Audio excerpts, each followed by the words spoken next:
Good morning और जय हिंद दोस्तों। आइए आज के करंट अफेयर के साथ आगे बढ़ा जाए। तो आज का हमारा पहला क्वेश्चन है, हिमाचल निकेतन की आधारशिला कहाँ रखी गई। तो हिमाचल निकेतन की आधारशिला रखी गई है भाई साहब दिल्ली में। क्या है ये हिमाचल निकेतन? अब कोई भी हिमाचल का लड़का अगर दिल्ली में पढ़ने जाएगा तो उसके लिए फ्री आवास बनाया गया है। कोई भी जाएगा, चाहे पर्यटक ही जाएगा दिल्ली में, उसके लिए फ्री आवास बनाया गया है हिमाचल प्रदेश के मुख्यमंत्री की तरफ से दिल्ली में। तो हिमाचल प्रदेश के मुख्यमंत्री कौन है भाई साहब? तो हिमाचल प्रदेश के मुख्यमंत्री हैं सुखविंदर सिंह सुक्खू। सुखविंदर सिंह सुक्खू ये मुख्यमंत्री हैं और यहाँ के राज्यपाल हैं राजेंद्र विश्वनाथन। राजेंद्र विश्वनाथ क्या हैं यहाँ के राज्यपाल हैं। और बात कर लेते हैं यहाँ की बात करें तो यहाँ पे एक जनजाति पाई, दो तीन जनजाति जैसे नाम है किन्नौर जनजाति, लाहौले जनजाति, लाहौले, और बात करें गद्दी जनजाति इम्पोर्टेंट है, और गुर्जर जनजाति। ये चार जनजाति यहाँ पाई जाती है जो मोस्ट इम्पोर्टेंट एग्जामों में पूछे जाते हैं। यहीं पे संकट मोचन मंदिर भी है, पूछा जाता है कि संकट मोचन मंदिर कहाँ है, यहीं पे है। और तारा देवी मंदिर भी यहीं पे है। और बात कर लेते हैं great Himalaya national park, important question. Great Himalaya national park कहाँ पे है? यहीं पर है। पिन वैली नेशनल पार्क कहाँ है? और बात कर लेते हैं इंदर किला नेशनल पार्क। जी हाँ, इंदर किला नेशनल पार्क भी कहाँ पे? यहीं पे है। और एक है सिंबल बारा नेशनल पार्क। सिंबल बारा नेशनल पार्क भी कहाँ पे है? यहीं हिमाचल प्रदेश में है। तो ये रहा आज का हमारा पहला क्वेश्चन। आइए आज के दूसरे क्वेश्चन की ओर बढ़ते हैं। आज का दूसरा क्वेश्चन है, खेलो इंडिया विंटर्स गेम का उद्घाटन कहाँ किया गया? तो ये किया गया भैया साहब, ये किया गया है जम्मू कश्मीर के गुलमर्ग में। जम्मू कश्मीर के गुलमर्ग में खेलो इंडिया विंटर गेम का उद्घाटन किया गया। किसने किया भाई साहब? तो हमारे केंद्रीय खेल मंत्री अनुराग ठाकुर ने। अनुराग ठाकुर और उनके साथ में जम्मू कश्मीर के उपराज्यपाल मनोज सिन्हा, दोनों लोग मिलकर के क्या किए हैं, इसका उद्घाटन किए हैं। आइए और आगे बढ़ते हैं। अभी हाल ही में गुलमर्ग की बात आई है, तो गुलमर्ग में भारत का पहला ग्लास इग्लू क्या रेस्टोरेंट का उद्घाटन किया गया। ग्लास इग्लू रेस्टोरेंट माने बर्फ से पूरा ढका हुआ ग्लास से बना रेस्टोरेंट क्या किया गया है, वहाँ पे उद्घाटन किया गया है। ग्लास इग्लू रेस्टोरेंट भारत का ऐसा पहला रेस्टोरेंट है। और बात कर लेते हैं जम्मू कश्मीर की। तो जम्मू कश्मीर में क्या क्या नेशनल पार्क है? तो दाचीगम नेशनल पार्क है। क्या भाई साहब? दाचीगम नेशनल पार्क है। और एक नेशनल पार्क है सलीम अली। सलीम अली नेशनल पार्क कहाँ पे है? यहीं पे है। सलीम अली को क्या कहा जाता है? भारत का पक्षी वैज्ञानिक, भारत का पक्षी मैन भी कहा जाता है। भारत का पक्षी मैन भी कहा जाता है, द बर्ड्समैन ऑफ इंडिया कहा जाता है किनको? सलीम अली को। ये पॉइंट भी आपको याद रखना है। आइए अगले क्वेश्चन की ओर बढ़ते हैं। अगला क्वेश्चन है, विश्व यूनानी दिवस कब मनाया गया? जी हाँ, तो ये क्यों मनाया जाता है पहले इसकी चर्चा कर लेते हैं। क्योंकि हकीम अजमल खान की क्या थी भाई साहब? जयंती है। हकीम अजमल खान, हकीम अजमल खान की क्या है भाई साहब? जयंती है। उसी के उपलक्ष्य में विश्व यूनानी दिवस मनाया जाता है। कब मनाया जाता है? 11 फरवरी को हम मनाते हैं विश्व यूनानी दिवस। और पहली बार कब मनाया गया था? स्वास्थ्य मंत्रालय ने मनाया था 2017 में। ये भी आपको याद रखना है। इसकी इस बार की थीम क्या थी? इम्पोर्टेंट है। तो थीम है यूनानी मेडिसिन फॉर पब्लिक हेल्थ। यूनानी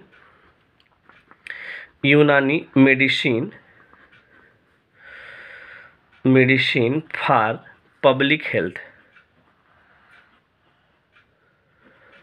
जी हाँ, अगर आपसे बात कर लेते हैं कि पहली बार कब मनाए, 2017 में बताई दिए। और बात करते हैं चिकित्सा पद्धति का जनक कौन है? जी हाँ, चिकित्सा पद्धति के जनक कौन है? तो चिकित्सा पद्धति के जनक हैं भाई साहब हिप्पोक्रेट्स। कौन है? ये बार बार पूछा जाता है। तो चिकित्सा पद्धति के जनक हो गए कौन? हिप्पोक्रेट्स। ये लाइन आपके लिए इंपॉर्टेंट हो गई। आइए और आगे बढ़ते हैं, कुछ और चर्चा करते हैं। तो और बात कर लिया जाए, अभी हाल ही में ब्रिटेन की संसद ने क्या किया है? ब्रिटेन की संसद ने आयुर्वेद रत्न पुरस्कार दिया है। ब्रिटेन की संसद ने क्या दिया है? आयुर्वेद रत्न पुरस्कार दिया है, किसे दिया ये पूछा जा सकता है। तो तनुजा नेसरी को दिया। किसे दिया भैया? तनुजा नेसरी को दिया है क्या? आयुर्वेद रत्न पुरस्कार। ये पॉइंट आपके एग्जाम में इंपॉर्टेंट है। 2 फरवरी को हमने क्या मनाया है? विश्व आर्द्रभूमि दिवस मनाया है। 4 फरवरी को हमने विश्व कैंसर दिवस मनाया है और 10 फरवरी को हम विश्व दलहन दिवस मनाए हैं। ये भी आपको याद रखना है। आइए अगले क्वेश्चन की ओर बढ़ते हैं। हमारा अगला क्वेश्चन है अंतर्राष्ट्रीय महिला वैज्ञानिक दिवस। जी हाँ, इंपॉर्टेंट क्वेश्चन है। अंतर्राष्ट्रीय महिला वैज्ञानिक दिवस कब मनाया गया है? तो आइए बात करते हैं अंतर्राष्ट्रीय महिला वैज्ञानिक दिवस। तो ये मनाया गया भैया 11 फरवरी को ही, 11 फरवरी को। और पहली बार शुरू कब हुआ था? 2015 में। कौन मनाते हैं भाई साहब? संयुक्त राष्ट्र मनाता है। कौन मनाता है? यूनाइटेड नेशन मनाता है, संयुक्त राष्ट्र मनाता है। ये लाइन आपके लिए इंपॉर्टेंट हो गया है। आइए 2015 में पहली बार मनाया गया था। इसकी थीम इस बार की क्या थी? ये जरूरी है। थीम है आइडियाज। थीम है इसकी क्या? आइडियाज। इसका फुल फॉर्म आपसे पूछा जा सकता है। इसमें डी का मतलब क्या, ई का मतलब क्या, ऐसा पूछा जाएगा। तो आई का मतलब हो जाएगा इनोवेट, इनोवेट हो गया। और बात कर लेते हैं डी का मतलब हो जाता है डेमोन्स्ट्रेट। जी हाँ। और बात करते हैं ई का मतलब एलिवेट हो जाएगा। डी आपका ए का मतलब एडवांस हो जाएगा और यस का मतलब हो जाएगा सस्टेन। तो ये फुल फॉर्म आपसे पूछा जाएगा। ए का मतलब एडवांस और ई का मतलब हो जाएगा एलिवेट, ELEVATE, और ए का मतलब हो जाएगा एडवांस। ये इसका फुल फॉर्म है। मोस्ट इंपॉर्टेंट है, आपके एग्जाम में कहीं ना कहीं इसका फुल फॉर्म जरूर पूछा जा सकता है। आइए अगले क्वेश्चन की ओर बात करते हैं। अगला क्वेश्चन है इसरो के सबसे छोटा रॉकेट। जी हाँ, इसरो का सबसे छोटा रॉकेट क्या किया गया है? लॉन्च किया गया है। इसका नाम क्या है? तो इसरो का सबसे छोटा रॉकेट का नाम आपसे अगर आपसे पूछ लिया जाए तो इसका नाम है SSLVD2। SSLVD2 इसका सबसे छोटा नाम है। जिसका प्रक्षेपण, जिसका लॉन्च कहाँ से किया गया ये पूछा जा सकता है। तो इसका लॉन्च किया गया भैया सतीश धवन अंतरिक्ष केंद्र श्रीहरिकोटा। सतीश धवन अंतरिक्ष केंद्र श्रीहरिकोटा आंध्र प्रदेश से इसे क्या किया गया? लॉन्च किया गया। ये अपने साथ 3 प्रकार के, क्या अपने साथ 3 प्रकार के उपग्रह को लेके गया है। वो उपग्रह क्या नाम क्या क्या है पूछा जा सकता है। अर्थ ऑब्जर्वेशन सैटेलाइट है 07, EOS 07 जिसे कहा गया है। दूसरा बात कर लेते हैं आज़ादी सेट 2, आज़ादी सेट 2 ये भी ले गया है। और तीसरा बात करें अमेरिका का सैटेलाइट है जेनुस 1। ये 3 सैटेलाइट ये अपने साथ लेकर के गया है। ये पॉइंट इंपॉर्टेंट है। किसने लॉन्च किया है? इसरो की बात आई है तो इसरो की स्थापना कब हुई है? 1969 में इसरो की स्थापना होती है। हेडक्वार्टर कहाँ पे? बेंगलुरु है। अगर आपसे ये भी पूछ लिया जाए भाई साहब कि इसरो की बात करें तो उसके अध्यक्ष कौन है? एस सोमनाथ इसके वर्तमान में क्या है? अध्यक्ष है। ये भी लाइन आपके लिए इंपॉर्टेंट हो जाती है। अगर आपसे पूछ ले भारत का पहला उपग्रह को, पहला रॉकेट कौन सा था, भारत का पहला उपग्रह कौन सा था, तो याद रखिएगा भारत का पहला उपग्रह रॉकेट है। क्या है? आर्यभट्ट, सॉरी आर्यभट्ट है। ये लाइन आपके लिए इंपॉर्टेंट हो जाती है। और बात कर लेते हैं जैसे अभी हाल ही में भारत और अमेरिका के बीच में क्या होगा? अभी हाल ही में इसका लॉन्च किया जाएगा। निसार एक प्रकार का मिशन है, निसार मिशन। निसार भारत और किसके किसके साथ है? इसरो के साथ है। अगर आपसे पूछे सबसे छोटा रॉकेट है तो सबसे भारी रॉकेट कौन सा है? GSLV-M3। GSLV-M3 ये भारत का सबसे बड़ा रॉकेट है। ये भी आपसे पूछा जा सकता है। आइए आगे बढ़ते हैं, अगले क्वेश्चन की चर्चा करते हैं। जी हाँ, अगला क्वेश्चन हमारा है राजस्थान की कुछ खास बातें बजट की। राजस्थान बजट की कुछ खास बातें जो आपके एग्जाम में कहीं ना कहीं कुछ ना कुछ क्वेश्चन आपको देखने को मिलेगा। तो आइए बात कर लेते हैं राजस्थान की कुछ खास बजट की कुछ खास बातें। तो सबसे पहले इनके बजट में ये कहा गया किसानों को 2000 यूनिट की बिजली क्या मिलेगी? फ्री मिलेगी। 2000 यूनिट बिजली क्या मिलेगी भाई साहब? फ्री मिलेगी किसानों को। नॉर्मल जो फैमिली है किसान के अलावा और जो फैमिली है इनको कितने मिलेगी? 100 यूनिट की बिजली क्या मिलेगी? फ्री मिलेगी। पॉइंट समझ में आ गया। आइए और बात कर लेते हैं। अभी इन्होंने 2021 में एक योजना लाई थी, चिरंजीवी योजना, चिरंजीवी स्वास्थ्य बीमा योजना। ये 2021 में लेकर के योजना आए थे। पहले इसमें 10 लाख तक स्वास्थ्य बीमा मिलता था। अब इसे बढ़ा करके इन्होंने कितना कर दिया है? 25 लाख रुपए कर दिया है। ये आपको याद रखना है। आइए और बात कर लेते हैं। अभी इन्होंने मनरेगा के तहत उसी के तर्ज पर इंदिरा गांधी शहरी रोजगार गारंटी एक्ट, शहरी रोजगार गारंटी अधिनियम लागू किए थे, जिसके तहत पहले ये 100 दिन का रोजगार देते थे, अब इसे बढ़ाकर के कितना कर दिया गया है, 125 कर दिया गया है। अब कोई भी सरकारी नौकरी की फॉर्म आएगा तो उसका रजिस्ट्रेशन जो फीस लगेगा बिल्कुल फ्री लगेगा, 1 भी रुपये फीस नहीं लगेगा। और कहे हैं कि जो अनाथ बच्चे हैं, अनाथ हो गए हैं कोविड के दौरान, उनको क्या दिया जाएगा, नौकरी दिया जाएगा, उनके बच्चों को नौकरी मिलेगा। ये पॉइंट आपको याद रखना है, ठीक है। जो कोविड में अब चले गए हैं उनके बच्चों को क्या मिलेगा, नौकरी दिया जाएगा, ऐसी बात इन्होंने अपने बजट में कहा है। तो ये कुछ खास बातें हैं राजस्थान की बजट की, कुछ खास बातें। और भारत की जो बजट पेश किया गया था वो आपको एक अलग से वीडियो में 30 मिनट के वीडियो में पूरा कंप्लीट कर दिया गया है, उससे आप जरूर देखिएगा। आइए आगे बढ़ते हैं। अगला क्वेश्चन है, one family one portal one ID portal किसने लॉन्च किया है?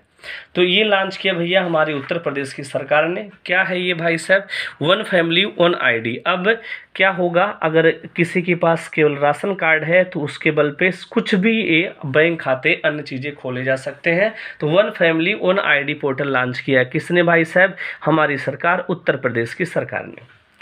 आइए बात कर लेते हैं उत्तर प्रदेश की कुछ और योजनाएं की। वन डिस्ट्रिक्ट वन प्रोडक्ट जिसे कहा जाता है ODOP, ये भी किसने शुरू किया है, उत्तर प्रदेश की सरकार ने।